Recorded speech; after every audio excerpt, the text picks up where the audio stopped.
And I can't wait for these kids. Y'all need to go with me next time. Are they old enough to go? I don't know how old you have to be, but they're not. Okay, well, I'm getting old too, Hannah, so you're going to have to hurry. But it was sweet. It was just wonderful, and I was impressed with those little children, how they would all sit and listen and listen to every word. And I got to, Clarissa was telling the stories, and they just, oh, it was just wonderful. But we got another year. When do we go? 2 more years? 2 more years and we'll go, right? 2 more years. Probably. So y'all come and be a part of it. Well, I guess it had been 5 years since Sherry and I had gone down there last, and I know the first time that I went, what a difference it made in my life, the things that I'd experienced and saw down there. And I didn't want to ever think that I'd ever forget how blessed that I am here, or we are. And I don't guess that in those 5 years there wasn't a day that went by that I didn't remember something about that first trip, an individual that we came across, or something, and I shared that with a lot of people, different acquaintances, people that I did jobs for, and people that I know here in the church. But it just really made a mark on me. I mean, I never could shake it. And went down there this time, and I thought, you know, I had forgotten some of that stuff. And I felt sad for myself to think that how could you forget how blessed we really are, seeing the conditions and stuff that they live in down there. And talking about the school there, that was the day that we went to the school. Was going to speak there. It was an assembly, and they had tests that day, and they canceled them.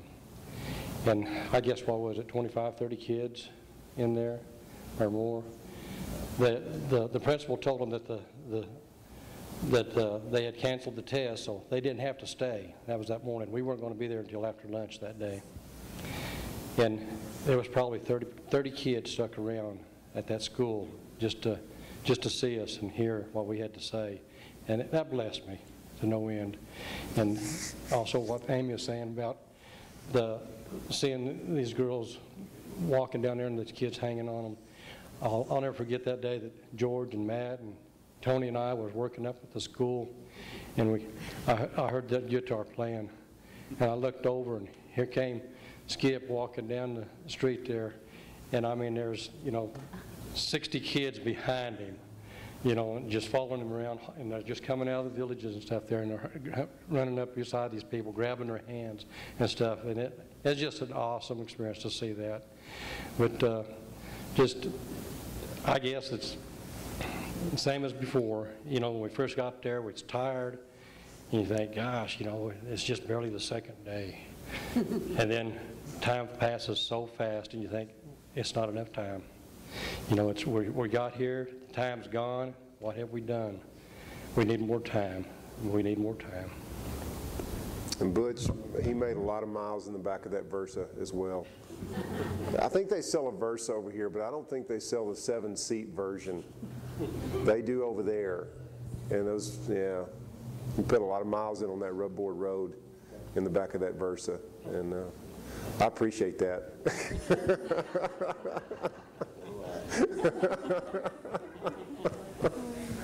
Butch was talking about those 30 kids that did come to listen to us, and the last song on that video, they sang, and it was just impressive.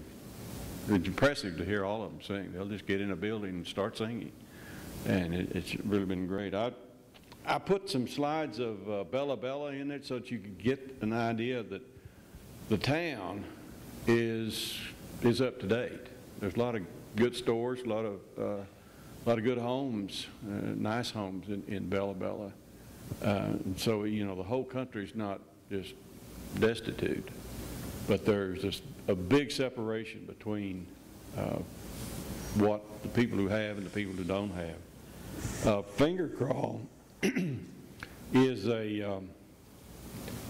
it's a man-made village that the government set up to hold basically what you'd call as war refugees. They're not poor. They don't have the characteristics of poor people. They don't have anything, but they're not poor. They're proud, and they're industrious.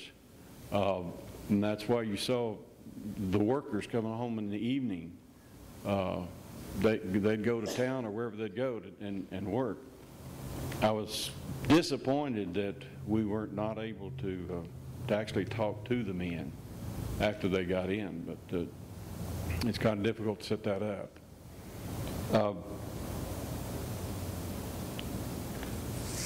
The women, you saw one woman sweeping her yard. They keep their homes clean, and best I can tell, the kids were well mannered, and so and there wasn't a load of trash out around in the neighborhood like you saw last Sunday evening or Sunday morning about the missionary brought his video. There was one place where it looked like there were some empty bottles and this, that, and the other, and I suggested maybe we clean it up. Somebody said, well, if you do, you may clean up somebody's toy. So we left it there. And the kids, like Butch has said, they realize the importance of school. I talked to one of the soccer players the day after we gave him the balls, and he was asking him what he was going to be doing. He said, I'm going to university. So they've got the plan, and they're going to work it. They're going to work it. Those well, what I wish for Finger Crawl, I think it started out with 7,000. Now it's down to 4,000. A lot of that's because of AIDS. And I'm hoping a lot of it's because people have got to the place where they can go somewhere. They've got jobs and they can move someplace. So I'd like to see Finger Crawl be a ghost town in a few years, and everybody go and start new lives. I had an unanswered question. And that was what kind of life that these people had before they were uprooted and taken to Finger Crawl. Well, I don't know. Do you have any answer to that? I really don't.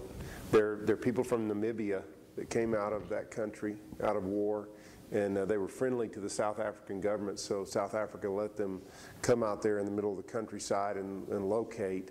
And the government has tried to relocate some of them to another village, which we worked in last time, which is called Masakani. We helped build a church there last time.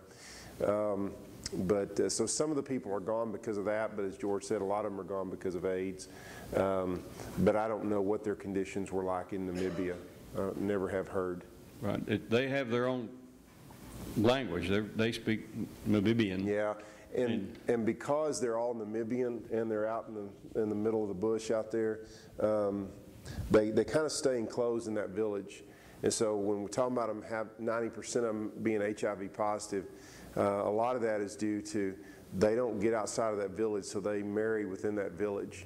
And so they continue to spread that, and they don't have good health care, and it gets transmitted to the kids, and so it's a desperate situation. Well, I was thinking about going on this trip as to why would you go? Why would you spend your money to go that far and do what you will at the end of the week realize that you've done such a precious little, but yet a precious greatness? I looked at it as in the state of our economy, what better investment could I have made except to invest in going on a trip and having the joy of investing in my son and getting him over there. It was a tremendous, I can't explain it.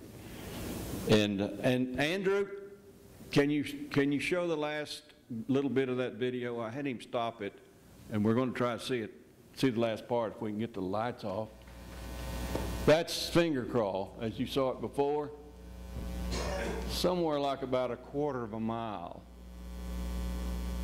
coming into view right now. Okay, stop it, Andrew, right there. Do y'all see that? Can y'all tell us? That is a world-class 18-hole golf course.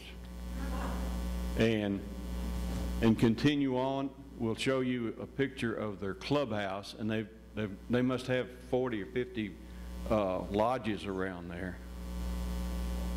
That's a quarter of a mile from finger crawl. It just... That shows you what the haves and the have-nots, and the contrast that's there. It's just unbelievable to see why there's no interaction. People have just disobeyed God's command to go and teach and love. And I finished my notes. One of my favorite parts is that the golf course was probably at that resort where that gate was. Do you think? There was was it across the road? Where the gate was is a series of lodges for hunting. Okay. Now, when I said that was on the other side of the road. 20 miles of paved road, if you go another 5 miles, you'll have a paved road going back off okay. That will go to that. I just thought one of the funny things is we're going down that rubboard road, and all of a sudden there's an arm that's out in the a gate, a guardhouse, and there's an arm that has to be lifted up to let us down the road. And we thought, what's this guardhouse here for? Because the guard never asked us anything. He never looked at anything. Who's he with? And we finally came to the conclusion that I think the resort just built a guardhouse and put an arm across the road so you could stop and see their resort. I don't think they asked anybody's permission. I thought, man, that's a good thing at Sherwood here. Maybe if we could, it's kind of like our stoplight out here. We could just have somebody hit the button on the stoplight so people notice our church. That's kind of, anyway. So I'm getting all kinds of ideas. So. Well, as I prayed over the last few weeks after they said that we were going to do this about what to share with you guys, your mind is so overwhelmed when you go on this trip with so many things. And so I'm going to just share a couple quick little tidbits, and then what God laid on my heart to tell you. I learned a acrostic from Nate, the missionary there. He said, "Tina Tia, this is not America, this is Africa." And that was his explanation for almost everything we saw. And it was nothing to see a little kid about the age of Cyrus with a chicken in each hand headed home, I suppose for dinner maybe, I'm not sure, but they would be just carrying chickens down the road. Or the heaviest thing I saw on a woman's head was a full 4-foot propane tank on her head. They carry everything on their head. Their groceries, 12-pack of sodas, it doesn't matter, they carry it on their head. Their firewood, a big giant, what are those things that you use, a pallet on their head with stuff on top of the pallet. It was crazy. Babies strapped to women's backs, and you would think that would be the mothers of the children that would have the babies on their backs, but there's no way that some of those kids had those babies, so it was the older siblings carrying the babies on their backs. And some of them, one girl in particular, we have pictures of her, I'll have to show y'all later, of this little girl. She couldn't have been 8 years old, and she played Red Rover with us with her baby sister tied to her back. Just all the things that you saw. I saw a guy bussing tables in one of the restaurants that we ate with a grocery basket. He was putting the dirty dishes into the grocery cart and bussing tables. That was another. I looked at Nate and he said, "Tina Tia."